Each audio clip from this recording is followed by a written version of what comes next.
नमस्कार मित्रों, मैं हूं जितेंद्र साहू और आप सब मेरे साथ पढ़ रहे हैं हिंदी व्याकरण में वाक्य शुद्धिकरण और वाक्य शुद्धिकरण का पार्ट 6।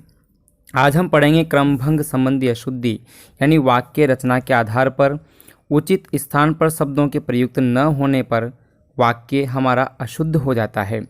वाक्य रचना में पदक्रम होता है, पदों का एक निश्चित क्रम होता है।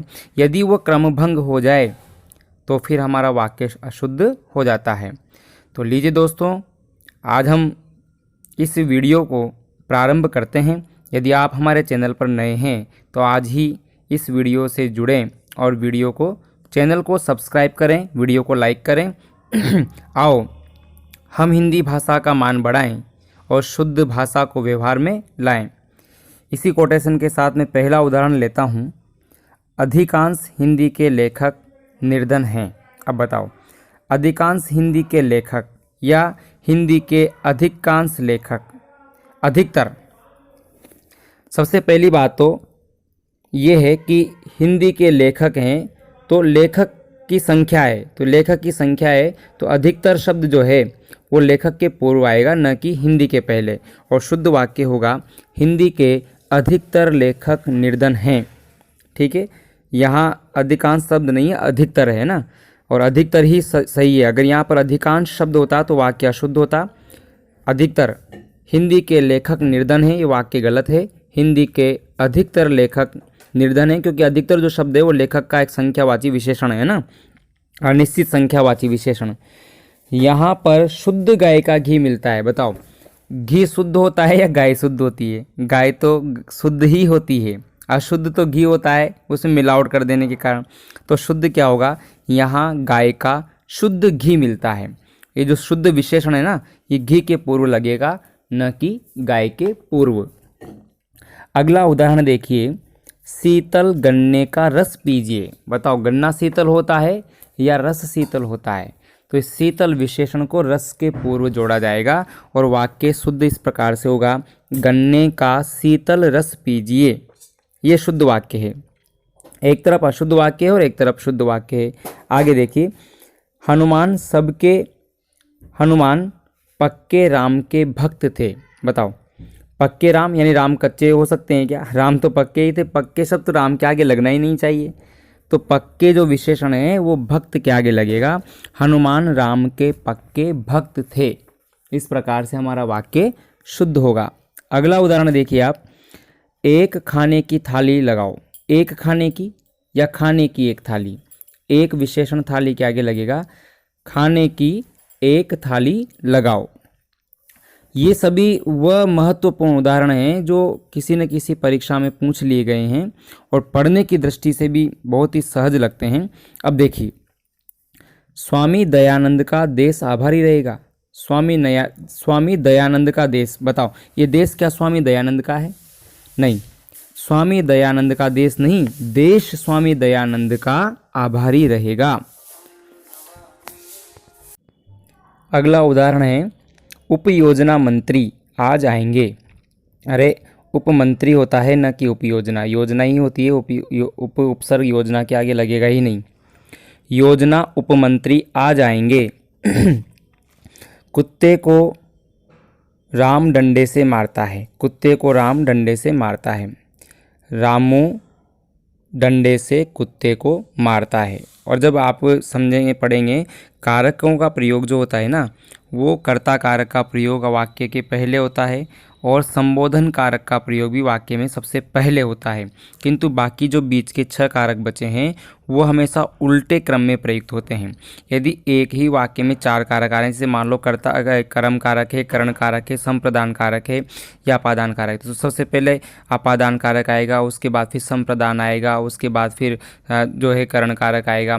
तो ये बीच के जो 6 कारक है ना वो उल्टे क्रम में, तो पहले यहाँ पर करण कारक आएगा, उसके बाद फिर कर्म कारक आएगा। तो रामू डंडे से कुत्ते को मारता है, ये जो है तरीका है और इस प्रकार का वाक्य हमारा शुद्ध होगा। आपको मैं कुछ नहीं कह सकता। तो देखो, मैं यहाँ कर्ता कारक है, तो सबसे पहले कर्ता कारक आएगा। मैं आपको कुछ नहीं कह सकता। हवा ठंडी चल रही है। हवा ठंडी चल रही है, ठंडी चल रही है मतलब धीमी चल रही है? नहीं, ठंडी हवा चल रही है, क्योंकि हवा का विशेषण है तो इसके पहले लगेगा ठंडी हवा चल रही है। सीता के गले में एक मोतियों का हार है। बताओ एक मोती का हार बन सकता है क्या? नहीं। सीता के गले में मोतियों का एक हार है, तो हार की संख्या है ना एक, इसलिए। अध्यापक जी भूगोल छात्रों को पढ़ा रहे हैं। नहीं, अध्यापक जी छात्रों को भूगोल पढ़ा रहे हैं, यह वाक्य शुद्ध होगा। अध्यापक जी छात्रों को भूगोल पढ़ा रहे हैं। वे पुराने कपड़े के व्यापारी हैं। पुराने कपड़े के अब देखो कितनी गलती हो गई, इसका मतलब पुराने कपड़े बेचते हैं? नहीं, वे कपड़े के पुराने व्यापारी हैं, यानी उनको व्यापार करते हुए समय अधिक हो गया है। कई रेलवे के कर्मचारियों की गिरफ्तारी हुई। कई रेलवे नहीं, रेलवे तो एक ही है। रेलवे कहीं कैसे हो सकता है? रेलवे तो एक डिपार्टमेंट है जो एक ही है। तो रेलवे के कई कर्मचारियों की गिरफ्तारी हुई, यह वाक्य शुद्ध होगा। ठीक है। मैंने बहते हुए पत्ते को देखा। अच्छा, मतलब यहाँ पर पत्ता बह रहा है कि मैं बह रहा हूँ, ये क्लियर नहीं हो रहा ना। मैंने बहते हुए पत्ते को देखा।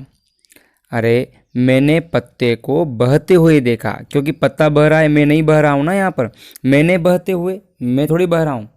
पत्ते को देखा, इसका मतलब मैं तो बह रहा हूँ और पत्ता एक जगह स्थिर है, गलत हो जाएगा वाक्य।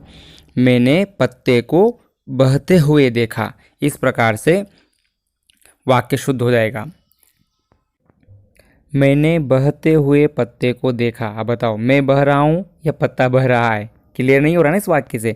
तो मैंने पत्ते को बहते हुए देखा, क्योंकि मैं थोड़ी ना बह रहा हूँ, पत्ता बह रहा है, तो फिर जो है शब्द बाद में प्रयुक्त होगा। अगर इसको हम पहले लगा देंगे बहते हुए शब्द को, मैंने बहते हुए, इसका मतलब मैं बह रहा हूँ और पत्ता स्थिर है, तो वाक्य शुद्ध हो जाएगा। तो शुद्ध वाक्य क्या होगा?